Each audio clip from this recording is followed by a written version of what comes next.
നമ്മൾ ഇന്നത്തെ വീഡിയോ പരിശോധിക്കുന്ന യൂട്യൂബിനകത്ത് പുതിയൊരു ഫീച്ചർ എത്തിയിട്ടുണ്ട്. സാധാരണ വീഡിയോ കാണുന്ന ആൾക്കൊക്കെ ഈ ഫീച്ചർ വളരെ യൂസ്ഫുൾ ആയിരിക്കും. എന്താണ് ഫീച്ചർ നോക്കാം. വീഡിയോ അവസാനം വരെ കണ്ടു നോക്കുക, തീർച്ചയായിട്ടും ഉപകാരപ്പെടും. നിങ്ങളുടെ സുഹൃത്തുക്കൾ കൂടി ഈ വീഡിയോ ഷെയർ ചെയ്ത് കൊടുക്കുക. അപ്പോൾ അതിനുവേണ്ടി ഞാനിവിടെ ആദ്യം യൂട്യൂബ് ഓപ്പൺ ചെയ്യാണ്. യൂട്യൂബ് ഓപ്പൺ ചെയ്ത് യൂട്യൂബിനകത്ത് നമ്മൾ ഏതെങ്കിലും ഒരു വീഡിയോ നമ്മൾ പ്ലേ ചെയ്യണം. അപ്പോൾ ഇവിടെ ഞാനൊരു യൂട്യൂബിൽ നിന്നൊരു വീഡിയോ ഇവിടെ ഓപ്പൺ ചെയ്തിരിക്കുകയാണ്. ഈ വീഡിയോക്കകത്ത് ക്ലിക്ക് ചെയ്യുമ്പോൾ ഇവിടെ മുകളിൽ വലത് ഭാഗത്തൊരു സെറ്റിങ്സിൻ്റെ ഐക്കൺ കാണും.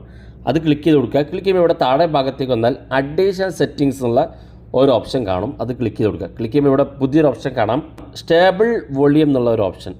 ഇത് നിങ്ങളുടെ മൊബൈൽ ഫോണിൽ ഓഫ് ആണെങ്കിൽ ഇത് ഓൺ ചെയ്ത് കൊടുക്കുക. കാരണം നമ്മുടെ യൂട്യൂബിനകത്ത് നമ്മൾ വീഡിയോ കാണുന്ന സമയത്ത് പലപ്പോഴും ആ വീഡിയോക്കകത്തുള്ള ഓഡിയോ ഒരു ബാലൻസിങ് ഇല്ലാതെ പലപ്പോഴും ഏതെങ്കിലും ഒരു സൈഡിലേക്ക് ഇങ്ങനെ ശബ്ദം കുറഞ്ഞുകൊണ്ടും കൂടിക്കൊണ്ടൊക്കെ വരാറുണ്ട്. പ്രത്യേകിച്ച് ബ്ലൂടൂത്ത് ഉപയോഗിച്ച് വീഡിയോ കാണുന്ന ആളുകൾ അല്ലെങ്കിൽ ഹെഡ്സെറ്റ് ഉപയോഗിച്ച് വീഡിയോ കാണുന്ന ആൾക്കൊക്കെയാണ് കൂടുതൽ പ്രശ്നം വരാറുള്ളത്. അപ്പോൾ യൂട്യൂബിനകത്തുള്ള പുതിയ സെറ്റിങ്സ് ആണ്. ഓഫ് ആണെങ്കിലും ഒന്ന് എനേബിൾ ചെയ്ത് കൊടുക്കുക. എനേബിൾ ചെയ്ത് കൊടുത്തു കഴിഞ്ഞാൽ നിങ്ങൾക്ക് ആ ഒരു വോയിസ് ബാലൻസിങ് പ്രോബ്ലം പരിഹരിക്കാൻ സാധിക്കുന്നതാണ്. നിങ്ങളുടെ സുഹൃത്തുക്കൾ കൂടി വീഡിയോ ഷെയർ ചെയ്ത് കൊടുക്കുക. ഇതുപോലുള്ള വ്യത്യസ്തമായ അറിവുകളുമായി നമുക്ക് അടുത്ത വീഡിയോയിൽ കാണാം.